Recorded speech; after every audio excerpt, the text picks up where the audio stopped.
দেখি নাই এদেশে মানুষ শেখ হাসিনাকে আম্মাটাকে বিচার চাইছে, তারপরও পাই নাই। এখন কি আপনারা পুরুষ আপনাদেরকে আব্বাটাকে বিচার চাইবো আমরা এখন? তা আমরাও ডাকবো না আব্বা, আপনি ভাবেন না কিছু, আমরা জানি আম্মাটাকেও পাই না বিচার, তারপর আব্বা ডাকলেও পাবো না।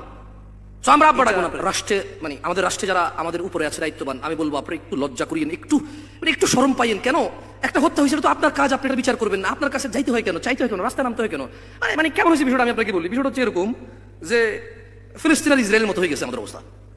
ফিলিস্তিন বললো যে তোমাদের থাকার জায়গা নেই, খাওয়ার জায়গা নেই, তোমরা হচ্ছে মানে লাওয়ারিশ বেওয়ারিশের মতো তোমাদের অবস্থা, ভূমিহীন তোমরা, আসো থাকতে দিচ্ছি, এই ভূমিতে যা উৎপাদন হবে তাই খাইও, সমস্যা নাই, আমরা তোমরা মিলে খাবো। এখন ইসরায়েল দখল করে কি করছে, এখন ফিলিস্তিনে বলে যে আমাদেরকে দাও, আমাদের ভূমি। আরে ভাই, মেহমানের কাছে গৃহস্থ বলতেছে ভাই আমার ঘর আমাকে বেরিয়ে দাও। তো একটা অন্যায় হবে। আমরা দেখি নাই এদেশে মানুষ শেখ হাসিনাকে আম্মাটাকে বিচার চাইছে, তারপরও পাই নাই। এখন কি আপনারা পুরুষ আপনাদেরকে আব্বাটাকে বিচার চাইবো আমরা এখন? তা আমরাও ডাকবো না আব্বা, আপনি ভাবেন না কিছু, আমরা জানি আম্মাটাকেও পাই না বিচার, তারপর আব্বা ডাকলেও পাবো না। আমরা আব্বা ডাকবো না। উনি মহিলা ছিল, সবাই ওনাকে আম্মা ডাকছে, আমি শুনছি, আমি অনেকগুলো নিউজ দেখছি, বলছে যে মা আপনি জননেত্রী, মা আপনি বিচার করেন। আরে আশ্চর্য, খুনে গেছে উনি মা না, উনি যদি শত্রু তারপর তুমি বিচার করতে হবে, রাষ্ট্র দায়িত্বে আছে উনি। যাই হোক, কথা অন্যদিকে নিয়ে চলে গেছি। তোমরা বিরক্ত হচ্ছ নাকি?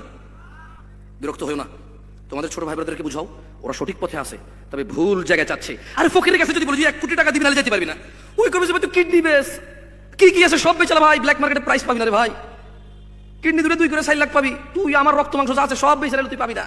হ্যাঁ পাবি কখন, যখন কোনো বড় লোকের কারো শখ হবে যে মানুষ খাবো, সে যদি বলে যে একটা মানুষ এনে উইল ইংলিশে জব হয়ে তার গোস্ত আমার খাওয়া, তার 2 কোটি টাকা দেবে, তাহলে করতে কেন?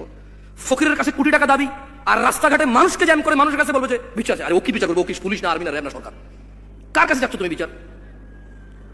যে রাষ্ট্রে থাকবে বিচার সে করবে, যে শাসক হবে সেই ন্যায় করবে। যদি সে না পারে, সে যদি জান্নাতকে ভালোবাসে, আল্লাহকে ভালোবাসে, জান্নাতে যেতে চায়, সে বলবে ভাই আমি দায়িত্ব পালন করতে পারছি না, আমাকে, আমি গেলাম, তোমরা তাকে নিয়ে আসো যে পারবে। এবারে যে পারবে সে যাবে, আল্লাহ আমাদেরকে বোঝার তৌফিক দান করবে, বলো আমিন। এই যা বলছি এটার মধ্যে যা ফিতনা আছে, আল্লাহ আমাকে বাঁচাক, তোমাদেরকেও বাঁচাক। বাইরে তোমরা বাইসে যাবে, আমি কি আল্লাহ জানে। তাহলে আবু হুরায়রা রাদিয়াল্লাহু আনহু কি বলছেন?